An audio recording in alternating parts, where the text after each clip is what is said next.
For Windham to complete the surprising upset against Cheverus, it would take 2 complete halves. Cheverus wouldn't go quietly, as shortly after halftime, they tied the game. Windham rolled to the right and found a receiver, and 15 yards later, he was in the end zone, and the game went to 14-14.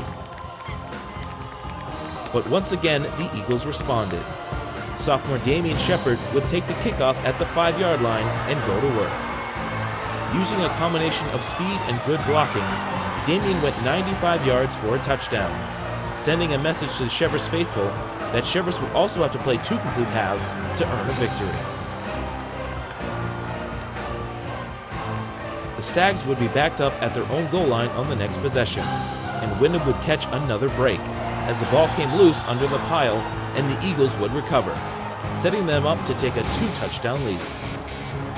A few plays later, Cody would take the snap and push his way into the end zone. The 8th-seeded Eagles had not only held their own against Cheverus, but now had a 27-14 lead on the number 1 seed. Unfortunately for the Eagles, it would be a very long third quarter. Cheverus would drive back down the field, and a perfectly thrown lob pass by Gwillem made its way over the outstretched Drew Gagnon for a touchdown, and Cheverus closed the gap to 6. On their next possession, Evan Gendrasco would get the call on the goal line and pushed his way in, but a missed extra point kept the game tied at 27. After another quick possession by Windham, the Stags went back to work to pad their lead. Gwillem again showed why he's the best player in the conference, rolling to the right and finding Jack Bushy in the end zone to give the Stags the lead 34-27. On 4th down with less than a minute to go in the game, Cody's pass to Nick Burton was off the mark. The Eagles, who had fought all season through injuries and youth to give the number 1 seed a scare, now saw their title defense come to an end.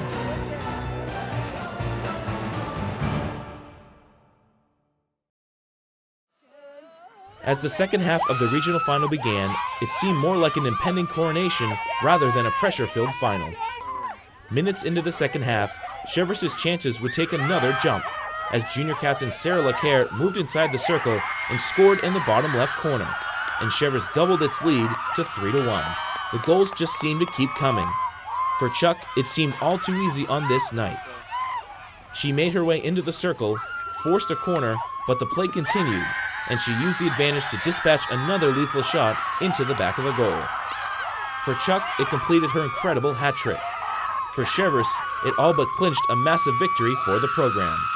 As the second half continued, the sidelines were as loud as ever, with the knowledge that the 4th-ranked Lady Stags were about to advance to the state championship. There was one more bit of magic to come from Chuck, however.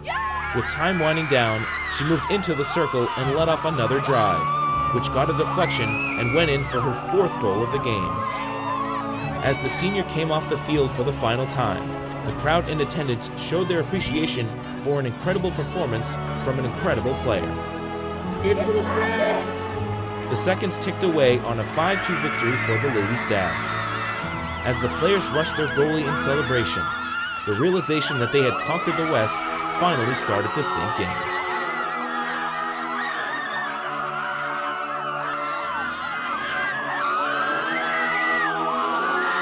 The award ceremony honored each player on the team, all of whom played some sort of role in winning the regional title.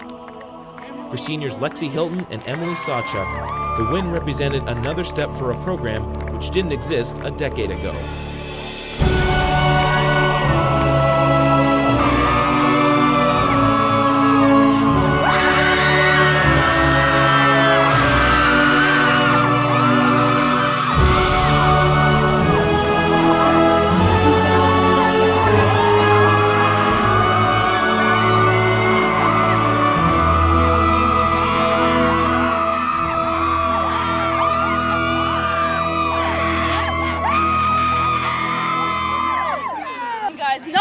For us to go to states, and we just made a statement. All right, it wasn't a 1-0 game. It was states. You played your hearts out, and I want to tell you one thing.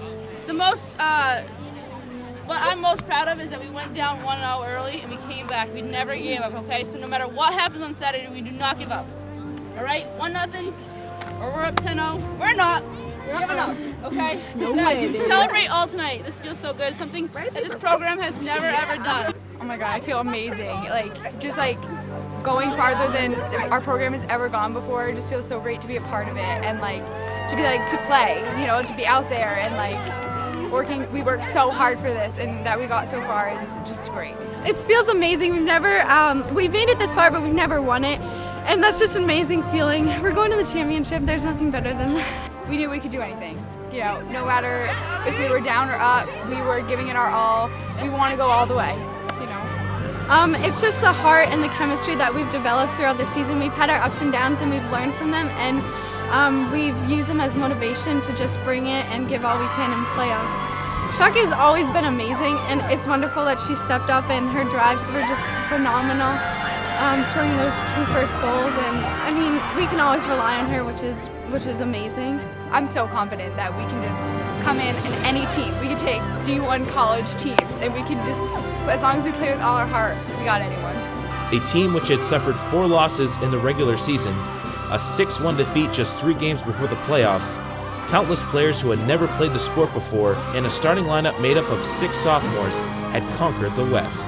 After a roller coaster ride up 295 led by Brooke Flaherty, the players gathered outside the bus and bowed down to Chuck.